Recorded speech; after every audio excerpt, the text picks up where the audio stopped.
Mereka menempelkan tubuh mereka erat-erat ke tepi dinding batu.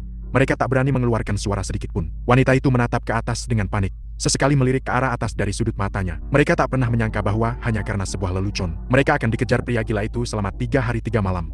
Saat itu mereka sama sekali tidak sadar bahwa mereka telah membuat Honey Badger marah. Mereka sama saja seperti melangkah masuk ke dalam mimpi buruk. Beberapa hari sebelumnya, Jason dan Zoe kembali ke pulau tempat Jason melamarnya, berharap bisa menghidupkan kembali gairah masa pacaran mereka. Jason menyewa kapal pesiar milik pria itu dan merencanakan tur pulau dengan istrinya, menghirup udara segar di tengah laut. Mereka mengenang kembali kebahagiaan masa lalu. Semuanya tampak penuh kebahagiaan. Namun mereka sama sekali tidak menyadari bahaya yang mengintai. Saat malam tiba, Jason pergi ke bar yang sudah dipesan sebelumnya dan bertemu Honey Badger yang juga sedang bepergian sendirian. Mereka langsung akrab, mengobrol ngalor ngidul dan minum bir bersama. Tak lama kemudian, Zoe datang dengan penampilan yang sudah rapi. Honey Badger dengan sopan menarikan kursi untuknya. Mereka bertiga tertawa dan berbincang dengan suasana yang tampak harmonis. Namun setelah meminum beberapa gelas anggur, Jason dan Zoe mulai menunjukkan kemesraan secara terang-terangan di depan Honey Badger. Mereka sama sekali tidak menyadari ekspresi Honey Badger yang semakin canggung. Ia merasa perilaku mereka tidak sopan dan dengan serius menuntut permintaan maaf. Jason menganggapnya bukan masalah besar, mengira itu hanya candaan. Zoe pun merasa pria itu terlalu berlebihan dan memintanya agar tidak marah hanya karena hal sepele. Tiba-tiba wajah Honey Badger menjadi gelap. Ia sama sekali tidak menganggapnya lucu dan memperingatkannya bahwa itu adalah kesempatan terakhir mereka untuk meminta maaf. Melihat istrinya dimarahi olehnya, Jason berdiri dengan marah.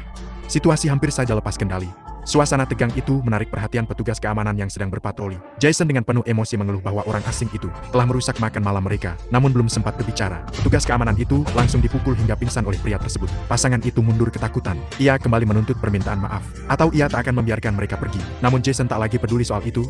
Ia hanya berpikir pria itu pasti sudah gila. Ia pun segera melarikan diri kembali ke kapal pesiar. Larut malam, ketika Jason tertidur, Zoe masih terguncang oleh kata-kata Honey Badger. Ia berpikir ia pasti hanya terlalu khawatir. Jadi ia berjalan ke dek kapal untuk menenangkan diri. Namun ketika kecemasannya perlahan mulai mereda, sebuah bayangan menyeramkan kembali membuat bulu kuduknya merinding. Fajar tiba dalam sekejap mata. Zoe mendesak kapten untuk segera berlayar, berharap bisa menenangkan hatinya yang gelisah. Kapal pesiar melaju menuju pulau lain untuk mendaki, melihat Zoe yang tidak tenang. Jason berusaha menghiburnya.